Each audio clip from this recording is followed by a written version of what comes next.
I am Jim Collison and live from the Gallup Studios here in Omaha, Nebraska. This is Gallup's Theme Thursday, Season 6, recorded on February 27th, 2020.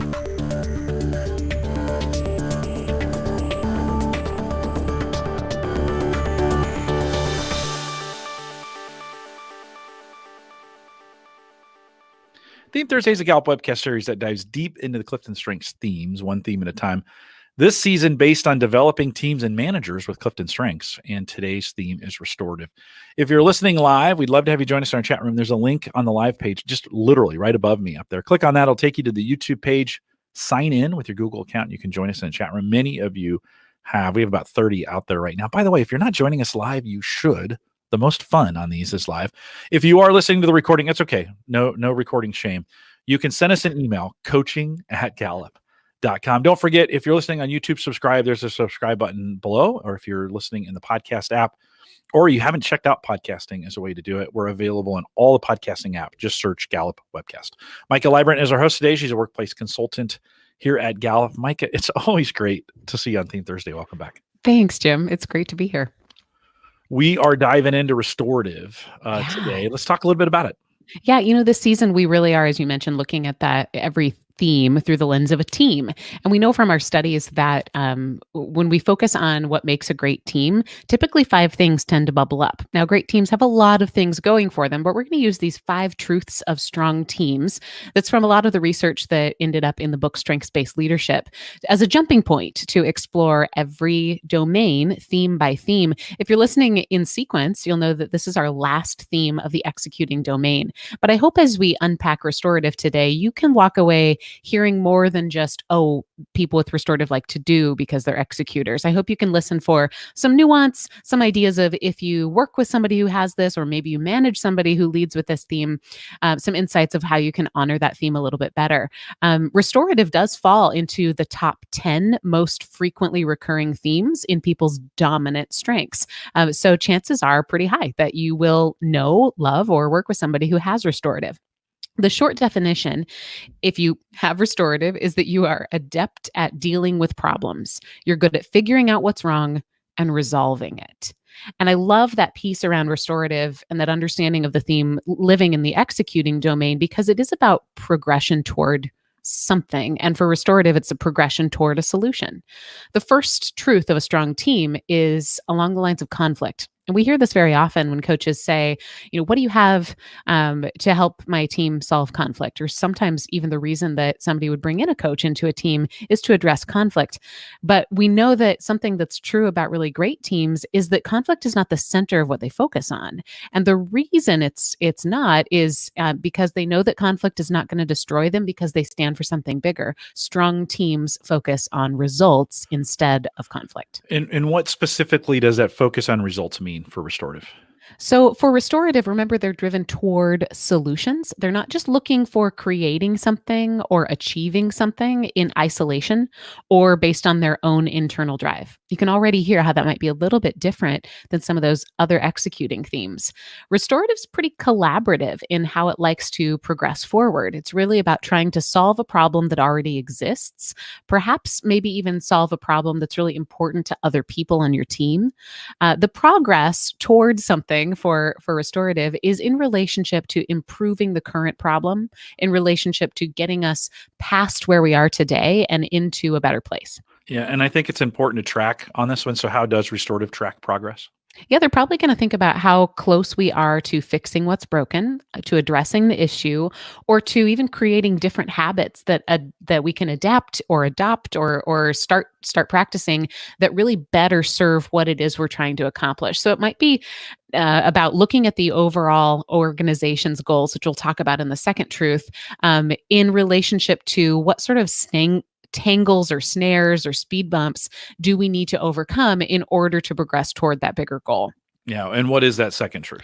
Strong teams prioritize what's best for the organization, and then they move forward. Sometimes we talk about strong teams being able to set goals that have almost like a 3-legged stool. It's that it's right for my team, it's right for my organization, and it's right for me as an individual. And then they can really aim their energy toward that. In teams, we've been talking about taking it from the me to the we, right? We got to point towards the team. How does someone with restorative focus on a larger goal or purpose other than their own? Restorative, I love just picking apart even the word, that idea of restoration. It's about bringing something back to life. Maybe it's even breathing new value into something that others might have discarded as broken or as unusable. Their calmness with what can be sticky or messy or chaotic might mean that others are attracted to them. They are someone who's probably sought out on your team to offer support, to offer help, maybe to offer a solution. They might also be attracted to problems on their own without even people serving the problem up to them, because they've got this sense about them where they can sense a solution that is going to help the group move forward. The beauty in restorative, I think, is that ability to find value in something that has been devalued or is Yeah. valueless, right? So, what inspires someone with restorative to take action? I like to remind us that there's a certain amount of tinkering that comes with restorative, kind of that courage to just get in and play with the components and see if you can just shake something out. I think that's translates sometimes as a confidence in their own ability to change the course of action. They might not need a lot of encouragement to act, especially if they're acting on problems that they know how to fix. Now, if you really want to mobilize someone with restorative, be explicit about a few things. One, what is the most desirable end goal that you're hoping for? So I think part of that means don't minimize your expectations based on what you currently think is possible or impossible, because it comes back to what we had just talked about, that restorative can see potential where other people see brokenness. So avoid the temptation to say this doesn't ever have to be perfect again. Just make it work. If it is a just make it work, be clear about that. But maybe don't put a ceiling on what they can see as possible in terms of fixing or finding a solution. Two, be real clear about what level of authority they have in tinkering or in fixing. Are they completely in charge? And if they're not, who are their stakeholders and what do those stakeholders care about? And number three, help them understand what we've tried in the past and why it didn't work. Micah, what about number three? Number three, the third truth of a strong team is about personal lives. It's that members of strong teams are as committed to what happens outside of work as they are what happens at work And, s- professionally. and so, how does restorative show up in someone's personal life? They might be more likely to stay the course on a commitment, even if that commitment isn't working. This sounds like a potential vulnerability, and it might be. They'll likely believe a solution is possible even when people around them have abandoned it. If you think about it that way, maybe it's an ability instead of a vulnerability. I think it can make them hopeful, calm, confident. It might also mean that they need partners to help them understand which problems are most important to solve, or permission to let go of a mess that does not need to be straightened out. I think about using restorative to amplify an action probably means you're getting that person closer to the action.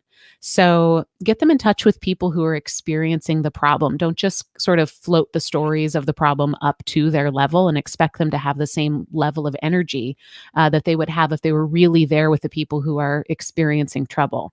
Again, tinkering is important, even in a personal situation. So think about this two ways. Maybe you're coaching somebody with restorative and they've got a goal to get healthier. They're more likely to evaluate the stumbling blocks in their current diet than they are to adopt a brand new diet. Or at work, they're more likely to dig in and identify the broken link in the existing process before they're going to be excited about building a completely new platform or adopting a completely new system. When we think about how a manager could take advantage of these tendencies, these themes with restorative, how would a manager go about that? What kind of questions could they ask? Yeah, so I've got specific questions for all 34 themes this season, but really they all boil down to just helping the manager focus on that person's specific kind of energy. With restorative, you might say, what's a long term project that you have new energy about? What solution are you excited about? What are you fixing or toying with? What do you most like to restore? What does problem solving look like in your hobbies or your interests?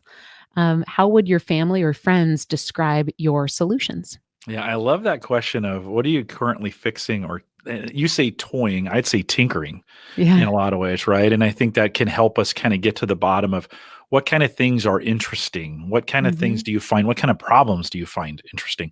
Now, I don't think all problems are created equal, by the way. And I don't think everybody wants their problem solved all the time either. I love that. What kind Um, of problems do you find most interesting? I think yeah, that's no. great. Okay, number 4. Number 4, is a bigger issue than just we're going to talk about, but it's strong teams embrace diversity. Really, what we know about this is that people with differing perspectives, bringing those perspectives in a way that honors those differences, ends up getting you farther than people who have the same perspective. I know diversity is bigger than just the makeup of Clifton Strengths themes, but in this truth, we're going to use it as an opportunity to say what is special and unique about that theme.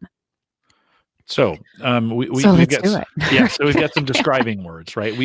These are really fun when we think about the ability to kind of summarize it. So how do we see this theme based on this restorative talent?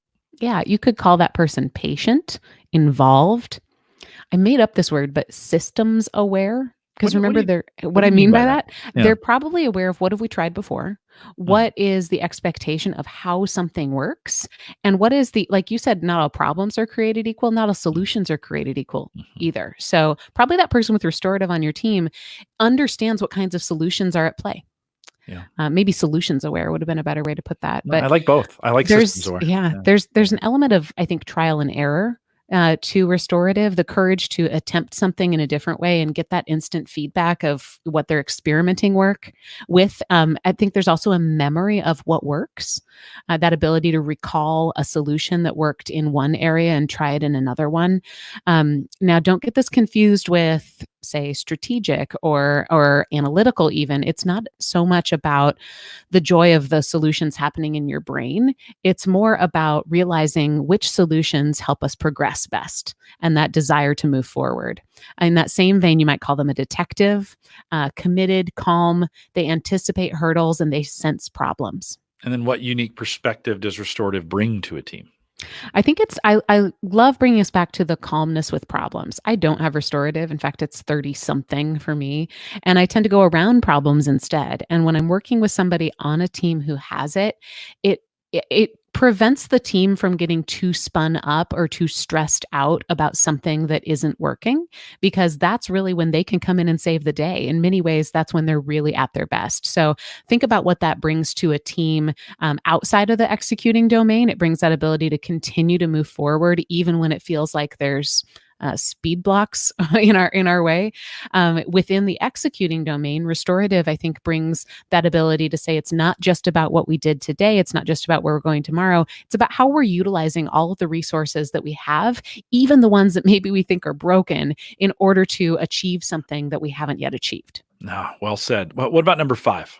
Number 5 is strong teams are magnets for talent. I'm not sure this is one that you can work on. It's more the result of what we know about strong teams. It's, if you're looking for a great team, look for the one that everybody's sort of scrambling to be a part of. Yeah, and what pieces of that are that attractive? What are people looking for in those teams that based on restorative? With restorative, they're not somebody who abandons ship. They can I think restorative can feel like loyalty, like personal commitment. Even if the real drive internally for that person is a desire to get unstuck and progress, it can feel relational. They can patiently untangle a mess. They're attracted to problems, so you're not bothering them when you admit you broke something. There's a courage, a confidence, a calmness, even when anything that everybody else sees is the answer no. Restorative doesn't see a no as being finite. They're not swayed by that. It's not the same creativity as an ideation or a strategic, but it's more a belief that nothing is unfixable. At least bringing something back to its original working order, if that helps us accomplish something, it's that belief that it is possible with enough trying. It's also the knack to be able to know what solutions to try. And I, again, think about this in terms of relationships. It might not always be, but depending on theme dynamics or the person's values, if restorative is aimed at relationships, it means there's someone who doesn't give up on people. Yeah. No, that's a pretty attractive talent for a lot of Mhm. people. How might we describe this gift that restorative would bring to a team? How would you describe this gift? Yeah, restorative is a willingness to try. It's a commitment to progress, and it's a lens for learned issues. So, being able to think what has led to these problems in the past, what solutions can we collect, like blocks that we can snap in when we need them. Yeah, I think, Mike, it's been good to remind these five again. So Yeah, let's, before we dive into talent mindfulness, what are the five? sure. Results, not conflict. Do what's best for the organization and then move forward. Work and personal lives are equally important. Embrace diversity, magnets for talent. You can read more about those in some of the first couple chapters of strengths based leadership. But I also just encourage you to think about how these five might expand your ability to conceive of your team's power, instead of just thinking about what's our makeup. Do we have a ton of executing talent and a little bit of influencing?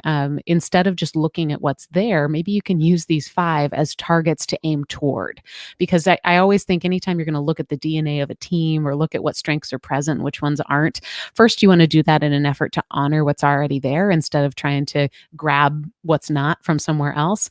And second, you want to do it in pursuit of a goal. These five can give you a goal. So think about how you can use those to have a great conversation. Before we jump into the talent mindfulness, just as we're wrapping up the executing domain, and we'll spend some time on it next week, I want to encourage individuals, if you have teams heavy in executing, take them through these parts of this theme Thursday and ask them some great questions about what's true for them in this and Yeah. how do they see this playing out. It's great we talk about this, but the power of it is when they begin to express this. And we've given some ideas, some terms, some words, and I think a great tool for being able to go through. So, Micah, a lot of times people say, "Oh, I've got this team and they're heavy in." During Yeah. this season, we're going to be looking at each of these domains could be easily pulled out, and they're so short. I mean, these are 12-minute segments that people could play and then get feedback on. It is maybe we don't say this out loud enough because it's so ingrained in what we're hoping people pick up on it, but I think it's worth saying, Jim, that this can be fantastic pre-work before a team conversation. This can be really great supplement before an individual conversation that a manager would have with his or her employee. Give people this as homework. It's a free podcast. You can just play it and say, you know what, I want you to listen for this, but you should also hear that in season 5 and 6, I would say, have gone the farthest away from just diving into the exact definition of the theme and probably the closest to more my creative consulting around how do you be prescriptive around how to treat that theme.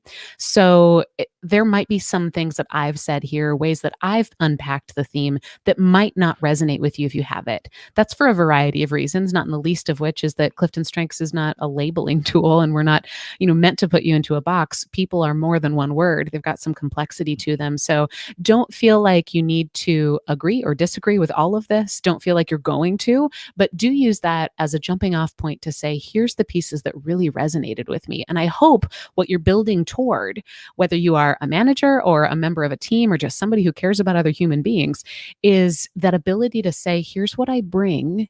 And here's what I need in order to bring it, and the courage to ask for that. Because if you don't, nobody will. All right, let's do some talent mindfulness. Thanks. Talent mindfulness is a way not to just think of a strength, but to truly practice them. So today you're going to hear an obvious theme of restoration and patience. But I think it doesn't matter if you have restorative or not. You're going to access these ideas and experience this best if you can let go of the expectation to learn any specific Clifton Strengths theme and instead just allow your own talents, your own kind of go-to response to play a starring role. So this is going to round out our podcast for today. So if it's not for you, skip ahead about 4.5 minutes and hear what Jim has to say at the end. But if you're ready to turn your focus inward, I invite you to find some comfort where you're sitting or standing, and let's get started. If it's available to you, I'll invite you to close your eyes. Otherwise, do something to separate this practice from what you were doing just a few minutes ago. Take 2 deep, slow breaths at your own pace.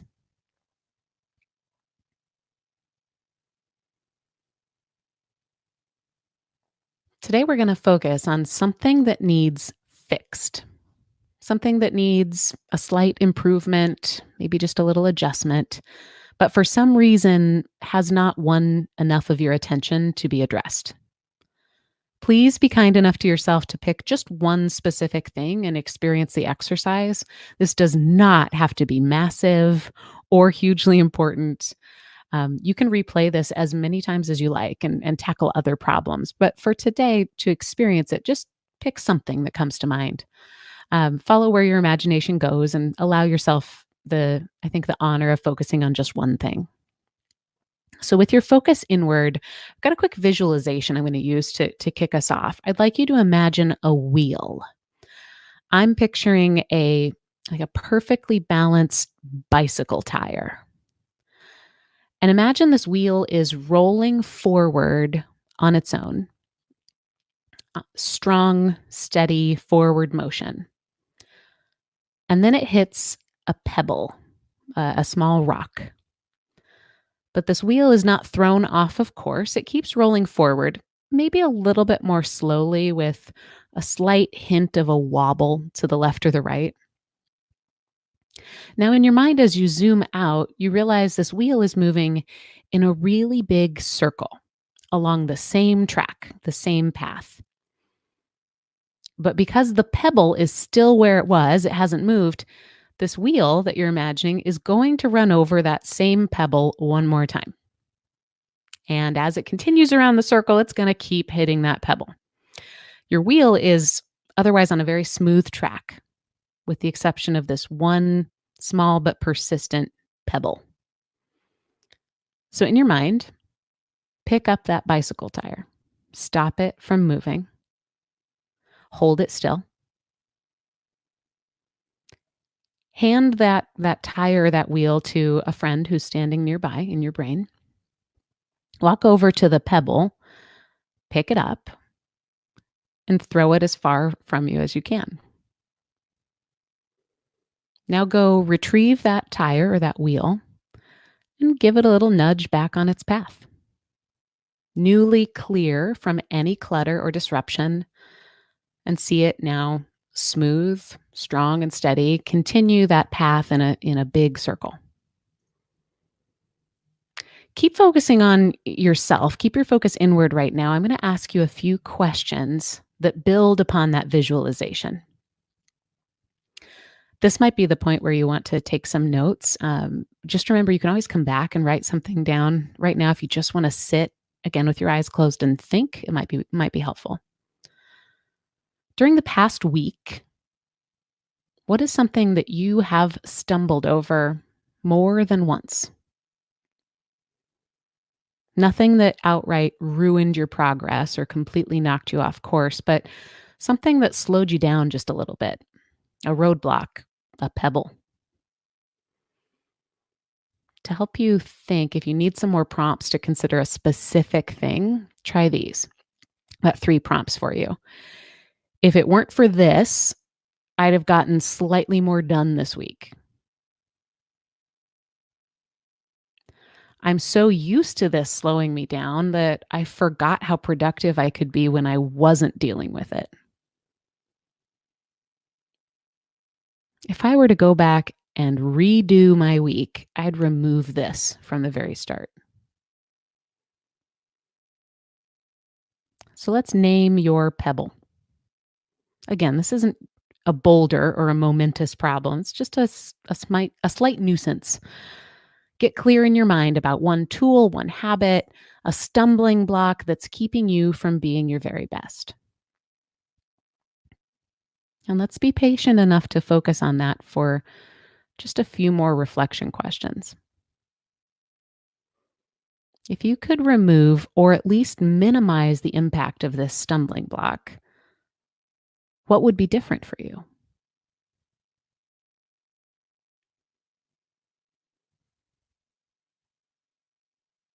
What's the easiest first step you could take to begin to minimize this struggle?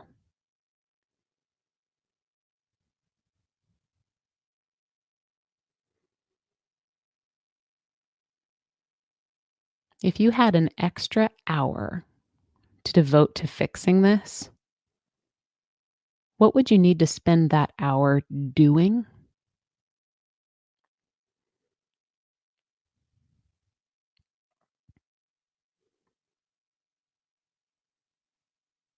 Who cares enough to help you?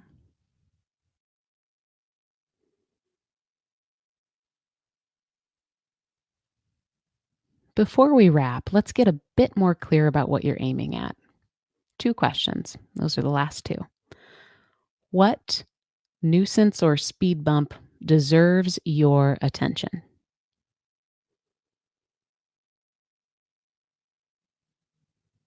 What will you do about it?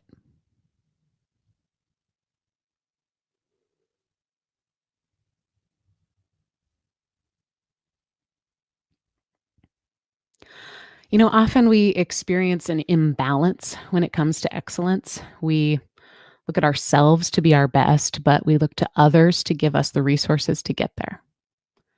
We look inward for talent and outward for engagement.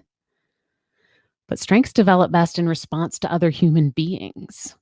Development happens through relationships.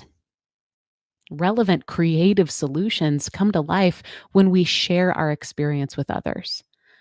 So today is a challenge to own your own engagement, to deal with your stuff, and to know that both you and your team is better for it in the end. That's your talent mindfulness for today.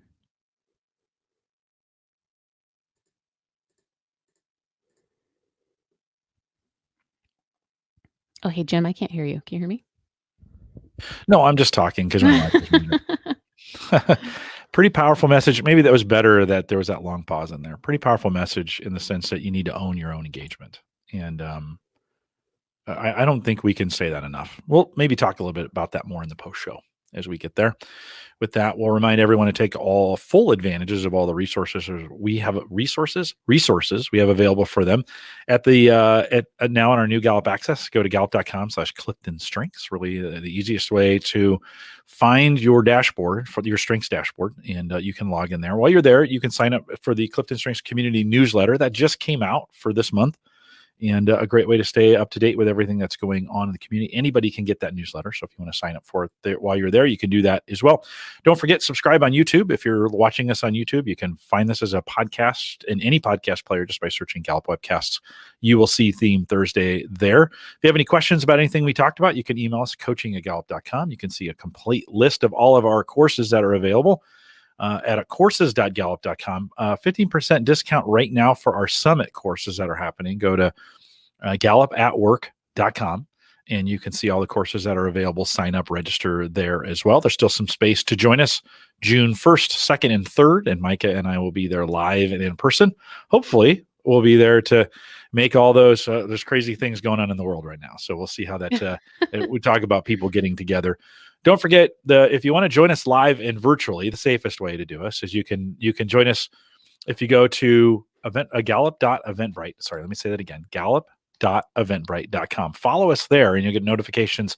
And it's just about every day during the week I post something new out there. So lots of new learning opportunities for you. Again, gallup.eventbrite.com. Follow us there as well. If you want to join us in the Facebook group, facebook.com/group/called-to-coach. On LinkedIn, if you're not a Facebook person, on LinkedIn, search Clifton Strengths Trained Coaches. You don't have to be a trained coach to be in there with us. That's just our public group on, I may change the name of that. Although I've been saying that now at the end of webcasts, so maybe I won't. Love to have you join us. Stay around for some post show if you're listening live as we wrap up the executing domain. Next week, live is a wrap of the whole domain. So you want to join us live for that as well. With that, we'll say goodbye, everybody.